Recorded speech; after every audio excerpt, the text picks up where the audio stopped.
बेजों एबसुखौ फाननाय जादों एबसुआ जथेस्थ' गाज्रि जादों इमेजआ बेखौसो दिनै रोखा बे खालामनाय जादों मा दरखार दं बेहा दङबालाय भबिष्यत बर' हारिनि गेजेराव प्रमद बर' गबिन्द फेरेंगा बर' हारिनि माबा मोनसे खामानि मावनो थाखाय बिबान दाहो लिखि फुजा जानो बिथां जायफोर पिपल पार्टियाव खस्थ' खालायदों प्रमद बर'नि जानानै गबिन्दनि जानानै फेरेंगानि जानानै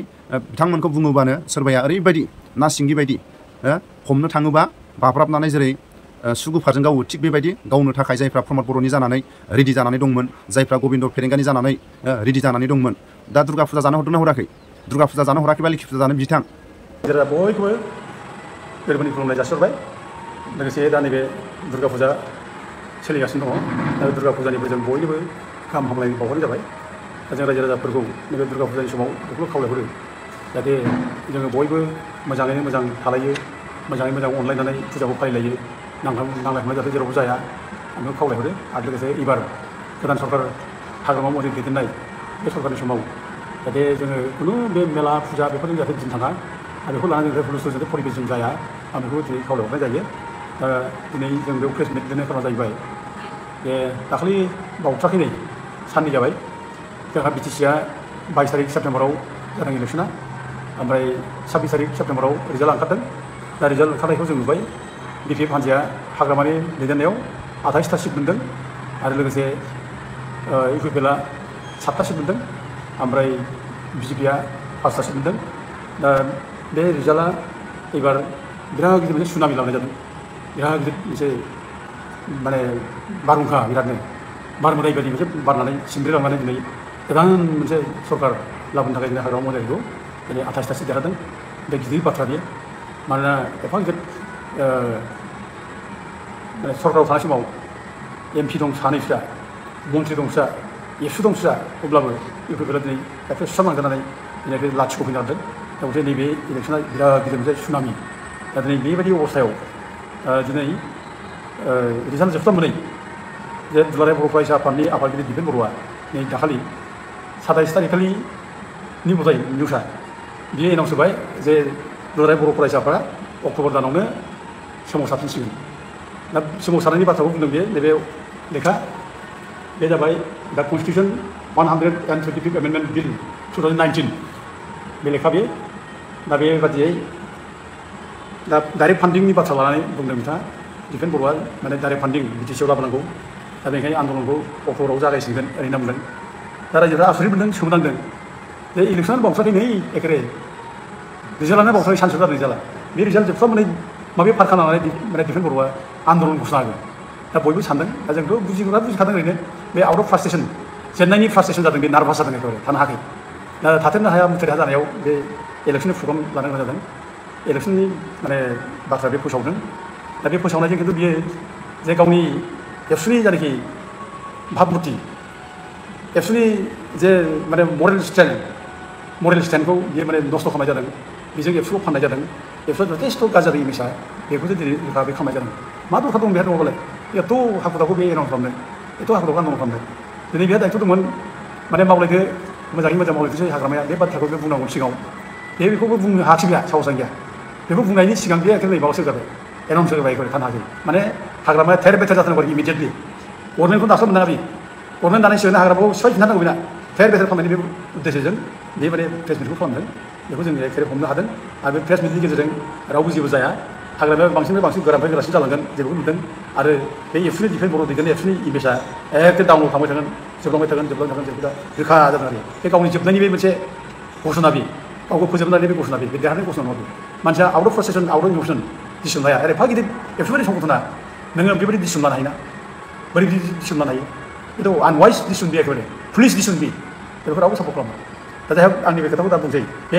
125 एमेन्डमेन्ट बिल 2019 बेयाव मा दं बेनि बाथ्रा बुंबाय थायो दिपेन बर'आ जानाय जायै खोथा बुंबाय थायो बेयाव मा दं बे फरायनोबो होआखै खोन्थाना होआखै आरो बे एबसुनि सेंग्राफ्रा रावबो मिथिया आरो जिनिसखौ रावबो खोन्थायाखै मा दं बेयाव दा बेखौ आं खोन्थाना होनानै सानदों फरायना होनो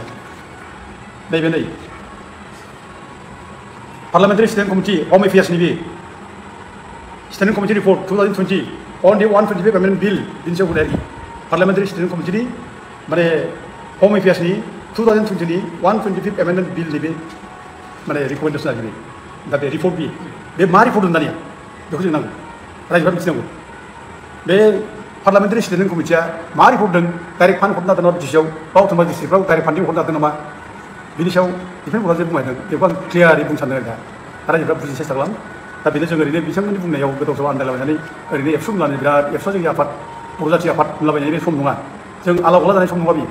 जों बयबो साबधान जानांगौ जों दा जाथिखौ बोरै गाबथारो जाथिखौ बोरै दैदेननो बेखायनो आं खावलायदों बेखौ बयबो मिथिनो सेस्था खालामगोन आरो मिथिनानै लागोन बिनि उनाव डिफेन्स बर्डआ मा बुंदों बेखौ बिजिरनानै नाय आरो बिदि नंगौ बुंब्ला सापर्ट खालाम डिफेन्स बर्डखौ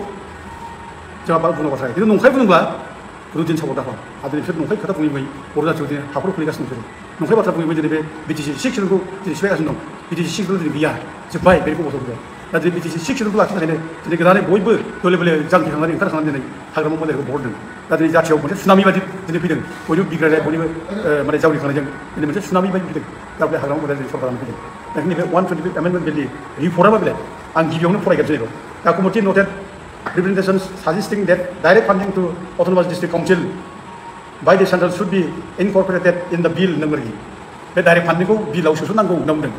सोसननो हायो डाइरेक्ट फान्डिं हरनायखौ सोसननांगौ बे बाथ्रा बुंदों एक नम्बर बुंदों खिन्थु मा होनदों सेकेन्डआव होनदों बेयाव however होनबाय दाना नैबे however the committee considers view is that direct funding by the center would run counter to the existing constitutional scheme and could adversely affect the relationship between the autonomous district council and the state government होनदों आरोखि दा बे नोङो जुदि however जुदि नोङो direct फान्डिंखौ खालामनाय जायोब्ला बे एडभान्सलि इफेक्ट जागोन कन्स्टिटिउसनेल जायनाखि प्रभिजन्स स्किम्स बे एडभान्सलि माने माबा जागोन काउन्टार खालामनाय जागोन बेखौ आरो बे स्टेट गभर्नमेन्टनि जायनाखि स्टेटनि माबाजों बे सोमोन्दोआबो गाज्रि जागोन ओरैनो दं आरोखि माने हरजाया डाइरेक्ट फान्डिंखौ हरजाया बे रिकमेन्डखौ बे खालामनाय जादों ओमफ्राय बेखौ हरदों बे दा रिपर्ट स्टेट्स आरो बेखौ मा बुंदों दा committee feels that direct funding of autonomous district council by the central will not only be against the existing कन्स्टिटिउसनेल scheme होनदों आरोखि बे अनलि एगेन्स्ट नट एगेन्स्ट बे मात्र एगेन्स्ट जानाय नङा कन्स्टिटिउसनेल स्किमनि एगेन्स्ट जायो बेखौ होनदों बाट बिराद गोब्राब बाथ्रा दं आरोखि गोब्राब बाथ्रा दं बाट अलस' वुड आननेसेसारिलि एफेक्ट द रिलेसन्स अफ माने माबाखौ आरोखि अट'न'मास काउन्सिल भाइस स्टेट गभर्नमेन्ट एडभान्सलि होनदों आरो बेखौ क्लियार जादों बेयाव खुनु डाइरेक्ट फान्डिं बाथ्रा नुवाखै हरब्ला बिराद खुथि जागोन हरनो नाङा होननाय जाखादों आरो मा नांगौ बेलाय बबाव डिफेन्स बर्डआ बबाव बुंगासिनो दं दे डाइरेक्ट फान्डिं मोननांगौ डाइरेक्ट फान्डिं मोननांगौ दा बे जेनेबा रिपर्ट जाबाय दानिया बे 2019 रिपर्ट नाय बेखौ माने 125 एमेन्डमेन्ट लाबोनांगौ आरो बे रिपर्ट जाबाय दाना बेखौ 125 बे बिलखौ मा होननाय जादों दा पार्लामेन्टनि बे स्टेन्डिं कमिटि बिलखौ रिकमेन्डेसनखौ मा होनदों दाना आर्टिकेल 280 खौ एमेन्डमेन्ट दाना खालामबाय दाना कन्स्टिटिउसननि आर्टिकेल 280 खौ एमेन्डमेन्ट खालामनाय जाबाय बै माने पार्लामेन्टारि स्टेन्डिं कमिटिनि रिपर्ट लानानै मा खालामनांगौ दाना अट'न'मास डिस्ट्रिक्ट काउन्सिलाव माने फाइनान्सियेल पावारखौ डाइरेक्ट हरना हरा दा बेखौ नै आर्टिकेल 280 खौ एमेन्डमेन्ट खालामनाय जाबाय बेयाव मा होनदों बेयाव दा कमिटि सापर्ट्स दा प्रप'ज एमेन्डमेन्ट अफ आर्टिकेल 280 बे 280 खौ एमेन्डमेन्ट खालामनांगौ बे कमिटिया माने प्रप'ज खालामदों आरोखि दा बेखायनो बे कमिटि माबाया आर्टिकेल 280 खौ एमेन्डमेन्ट खालामनो मा जाखो बेयाव होनदों मा मेकिं द finance commissions duty include recommending augmentation of resources of these councils, but does not suggest adding any clause for direct funding to autonomous district council by the center. Amendment माला बोला 280 amendment direct नुदिन माने fund खालामनायखौ बेखौ suggest खालामाखै बेखौ बुंखाबाय clear आरोखि बे 2018 एमेन्डमेन्टआव डाइरेक्ट फान्डिं खालामनायखौ साजेस्ट खालामाखै बेखौ बुंदों खिन्थु अगमेन्टेसननि बाथ्राखौ बुंदों आरोखि दा बे बोरै माबा हरगोन बेयाव बुंदों बेयाव माबाखौ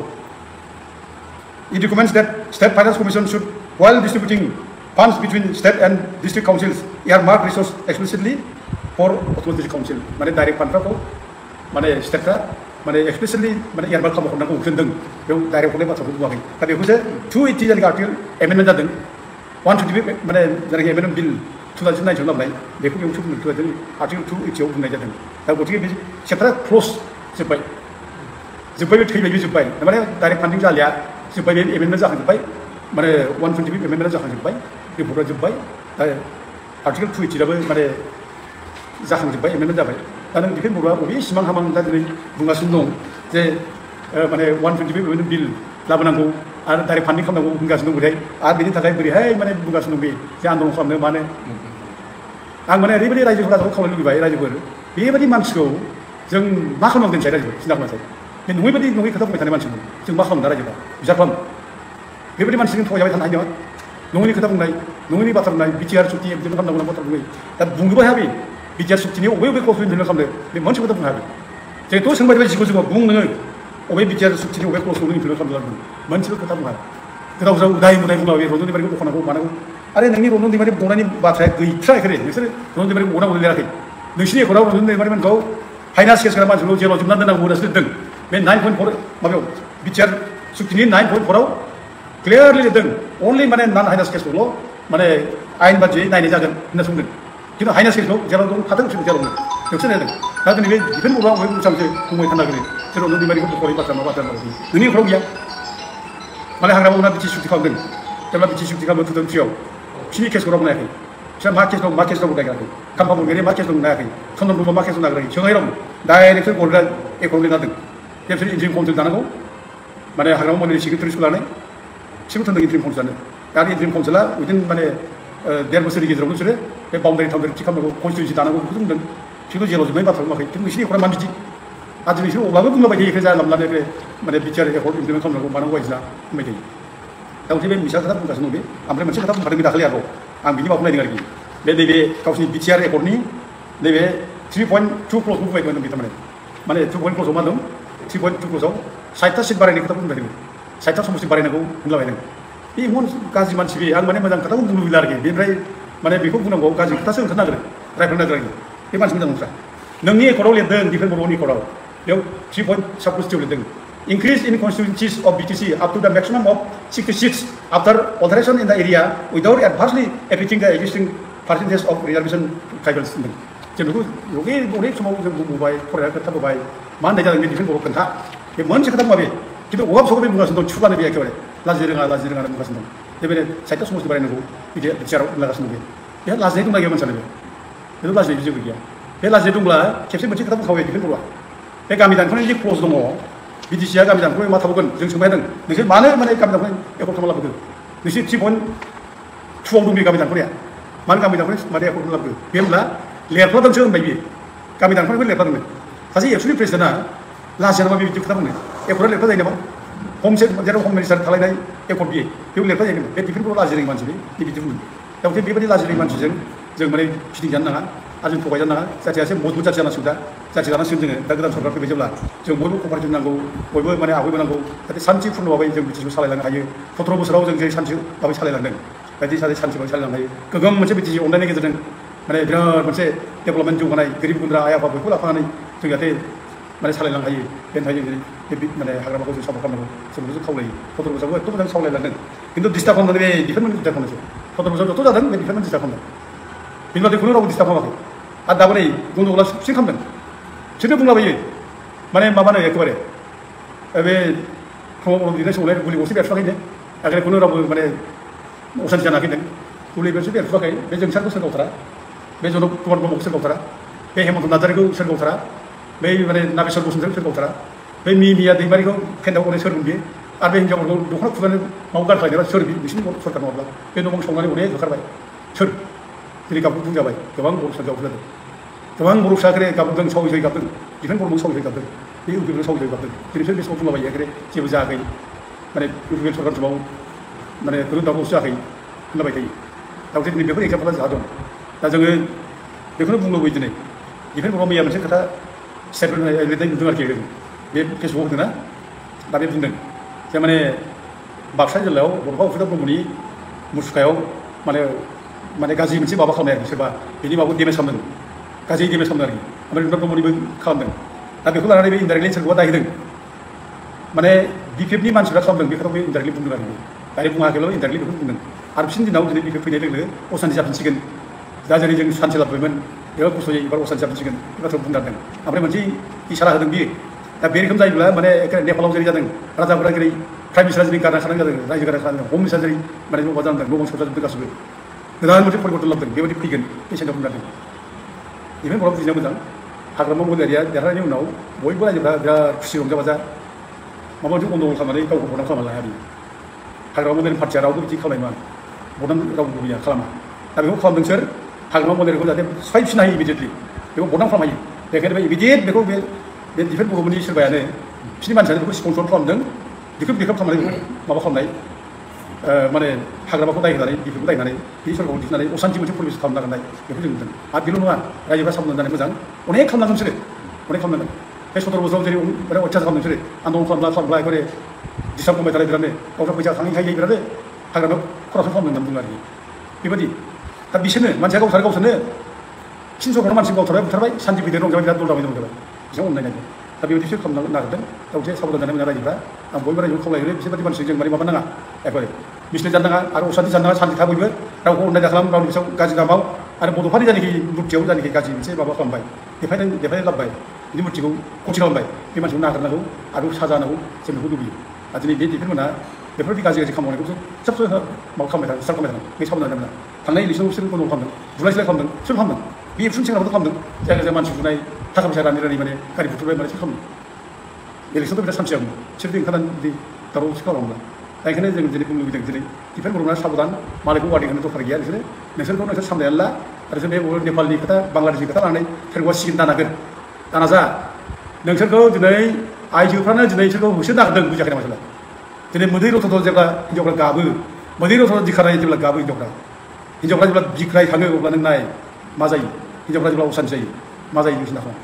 दा बे जायगाखौनो जों असान्थि जाया बे न'खरा सान्थि जाया बे रायजो सान्थि जाया हिन्जावफ्रा जेब्ला बिग्रायखांदों नाय नै बासबारियाव क'क्राझार बासबारियाव दिनै हिन्जावफ्रा हासिब लायनो ओंखारदों मानि थाखाय बोदोर बावनि जादों बिसोरो हासिब लानानै बिसोरखौ ओंखारनो नागिरदों आरो जेब्ला हिन्जावफ्रा हासिब लायो दानि जुगाव बे लास्ट अस्त्र बे हिन्जावफोरनि थाखाय जोबथा अस्त्र आरो बेजोंनो देरहानो नांगौ एबारनि माबायाव बे जुगाव आरो हिन्जावफ्रा जुदि हासिब लाबायब्ला हमना लादो बे देरहानो माबा मोनसे जाथारगोन आरो नोङो गोदोनि दिनाव हिन्जावफोर नायनो दुर्गा देबि मोना नारी शक्ति बुंनाय दुर्गा देबिया असुरखौ बिनाश खालामनो थाखाय नों हाथियार लानो ओंखारदों असुरा बिनाश जादों नाय खालि देबिया नों रागा जोंदों बिरादनो अयथासाराव बेबो सालाय खोन्थानानै खानाय हरसारदों सिखा खंखाय लानानै ओंखारदों बिनाश जादों रायगदा नुवाखै दा बे जिनिसा फैगोन नोंसोरखौ दिनै आइजोफ्रा दिनै हासिब लायनो नोंसोर ओंखारदोंमोन मोजां नोंसोर भाग्यआव मोजां नोंसोरो बे इलेक्सनजों नोंसोर सुस्रा जाबाय मोजाङैनो खिन्थु इलेक्सन बादिबो नोंसोरो आइजोफ्रा दिनै नोंसोरखौ होसोनानै ओंखारनानै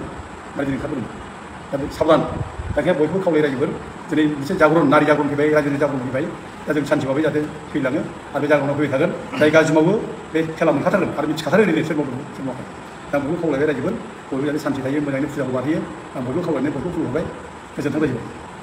हर सान खस्थ' खालायग्रा इउपिपिएलनि प्रमद बर'खौ बुंबानो दाय जायो गबिन्दखौ बुंबानो दाय जायो फेरेंगाखौ बुंबानो दाय जायो फुजा जानो हरदोंना हराखै सोरबाया गारि बुख्रुब जाबाय गारिखौ बानायनानै हरदोंना हराखै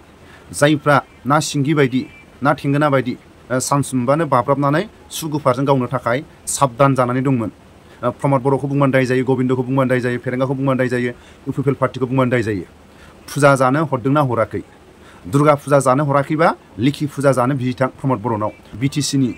माखासे पारसेन्ट गावसिनि दरमाहा 5 बोसोराव बेसेबां खामायखो गबिन्दनाव बिनो थांदोंना थाङाखै फेरेंगानाव बिनो थांदोंना थाङाखै लिखि फुजा जानो बिथां जायफ्रा खस्थ' खालायदों दुर्गा फुजा जानो हरदोंबाथ' बे मोजांनि खोथा जायफ्रा एसेबां खस्थ' खालायबाय बे खस्थ' खालामनाय दिनखौ जुदि हाजिरा मावनायमोनब्ला फुजा जानो मोनगौमोन लिखि फुजा जानो थाखाय गावनि हिन्जावनो गावनि बिमा बिफानो गावनि गथ' गथायनो गावनो ड्रेस बायनो थाखाय हाजिरा मावनाय फैसाया एसेबाबो न'खराव हिन्जावनो दख'ना बायनो हागौमोन गावनि गथ' गथायनो ड्रेस बायनो हागौमोन गावजों गाव नांलाय खमलाय गारियाव बेराय सोरखौबा आसि थुयै बुंबाय मा जाखो जायखिजाया सोरबा बिपिएफ सोरबा इउपिपिएल सोरबा बिजेपि कंग्रेस जिखुनु जाया सोरबा गोहो खुंथायाव जायखिजाया पार्टिया फैया मानो बे मावखानांगोन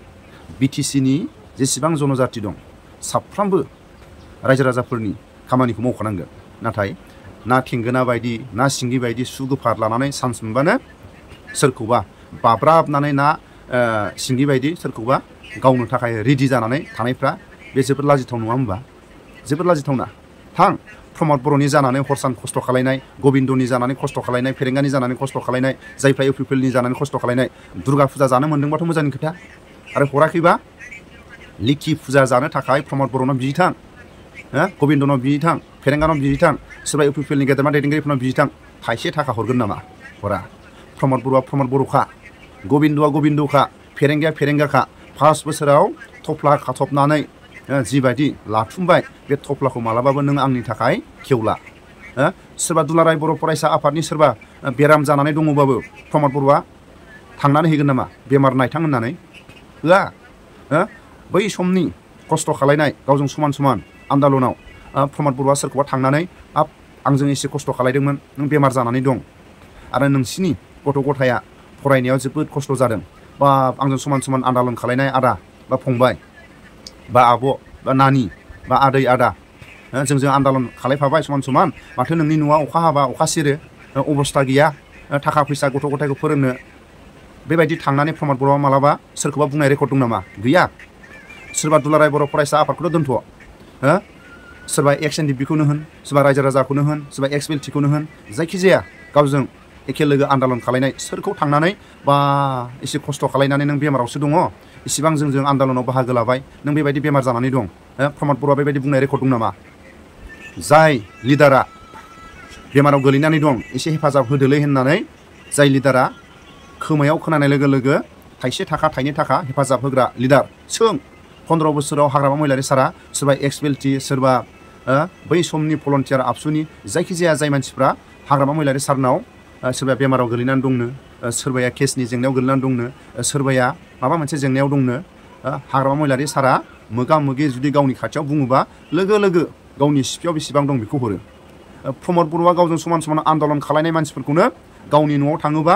मोजां गाज्रि सावरायनो सम होयै लिडार भबिसत फेरेंगा गबिन्द प्रमद जोंनि बर' हारिनि माबा मोनसे खामानि मावनो थाखाय बिबान दाहो बे सिदा खोथा।